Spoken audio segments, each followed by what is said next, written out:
ça le problème. Lorsque tu le nommes A, c'est-à-dire il n'est pas Z. Il n'est pas Z.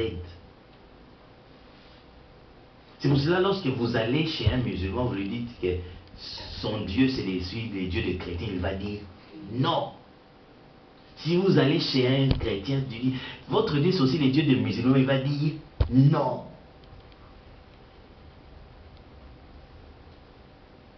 Mais un vrai musulman te dira à la fin, on prie le même Dieu. Que nous prions le même Dieu. C'est ça. Mais vous vous appelez Dieu et moi j'appelle Allah.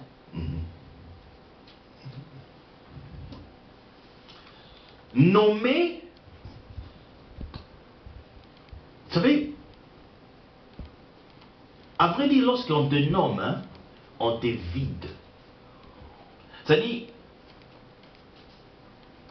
lorsque je donne des définitions à ça, je dis que ça c'est de l'eau, vous savez, ça ne peut plus être de l'acide. Ça ne peut plus être du jus. C'est-à-dire, si j'ai l'eau ici, j'ai les jus ici, ce sera différent. Ça, j'appelle ça jus parce que c'est différent de l'eau.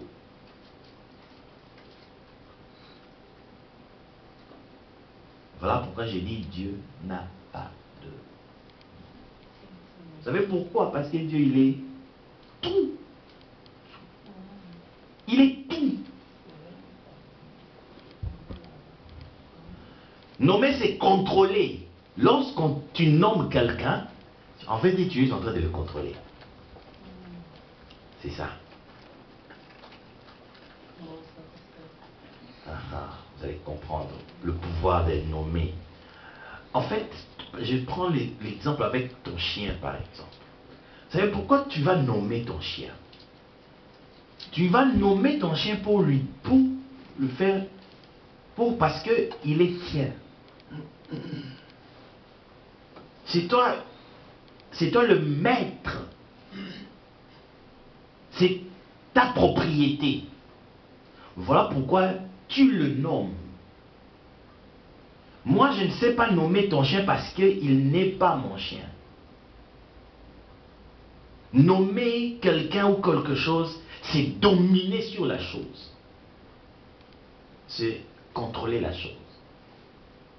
Alors, lorsque l'humain nomme Dieu, c'est l'humain qui fait exister Dieu. Lorsque l'humain nomme Dieu, en fait, c'est l'homme qui contrôle Dieu. En fait, le problème avec le chrétien, ou ceux-là qui prient, ils font des pratiques de manière aveugle. Ils ne réfléchissent pas sur ce qu'ils font. Ils font seulement. Dès que vous allez avoir la tête sur vous, commencez maintenant à réfléchir sur ce que vous êtes en train de faire, vous allez comprendre qu'en fait, on fait quelque chose qui est incohérent.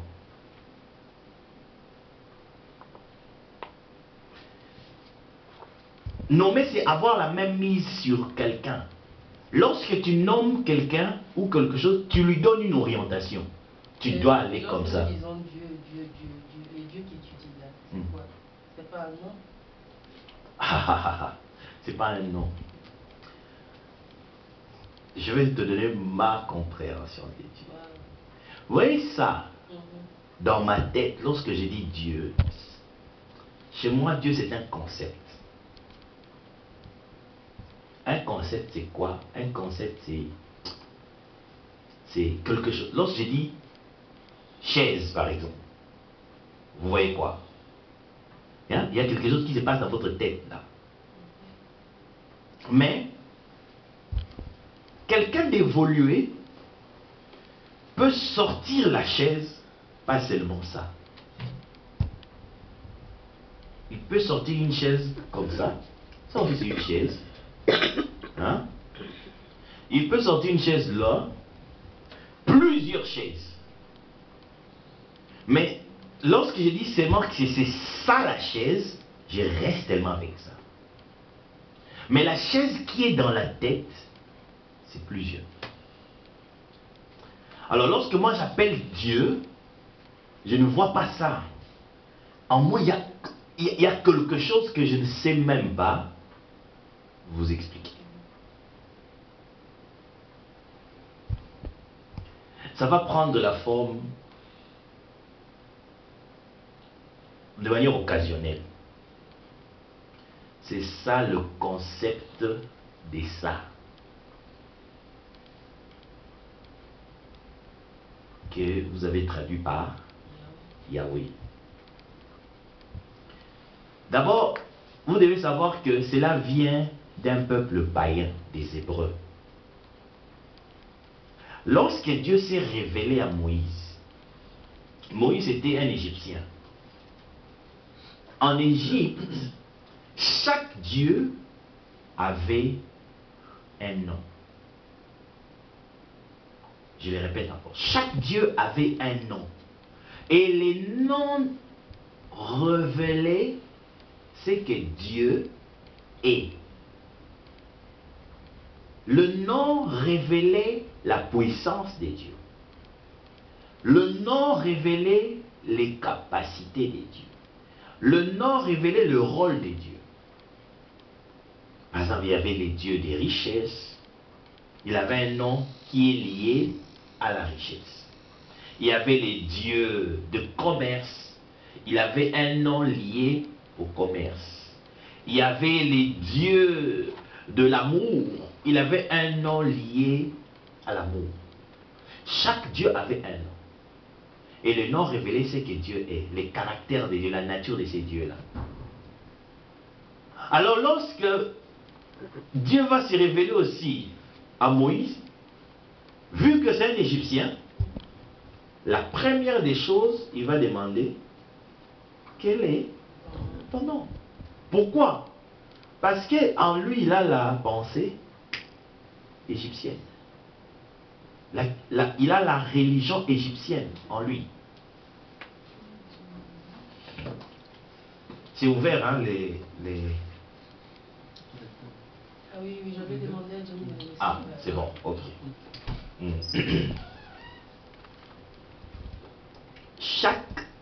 Chaque Dieu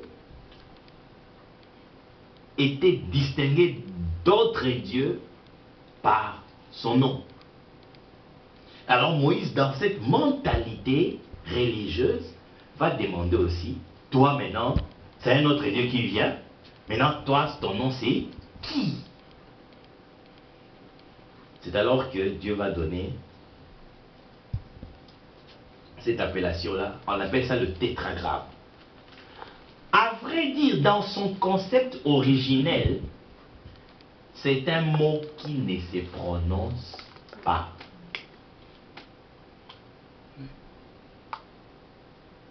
À vrai dire, ça veut dire rien.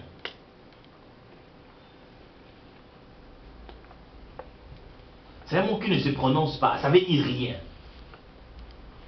C'est un concept imprononçable.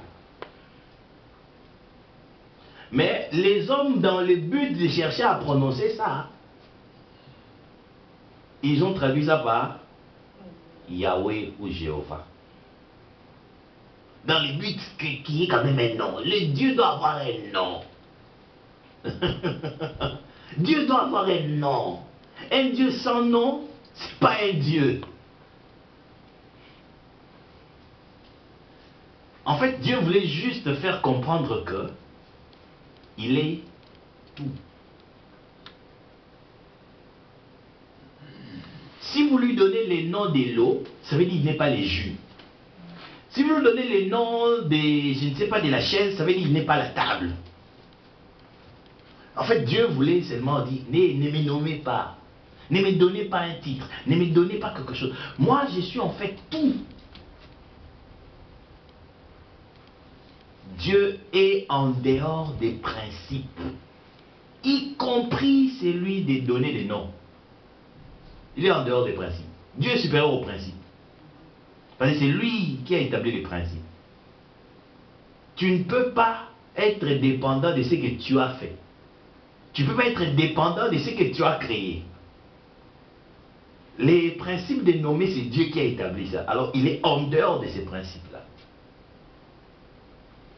Dieu c'est Dieu qui nomme et non pas l'inverse. Vous n'avez pas à nommer Dieu. Par là, vous comprenez que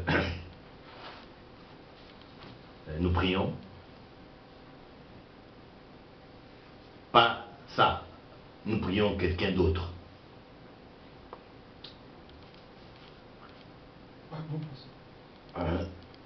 J'aimerais bien, on va s'arrêter bientôt là parce que je vois déjà l'heure commence à partir.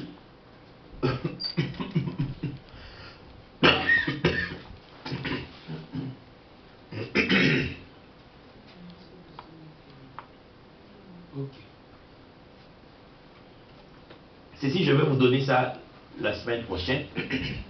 Dieu n'est pas réactionnel. Il est quelle heure? Je n'ai pas la montre avec moi.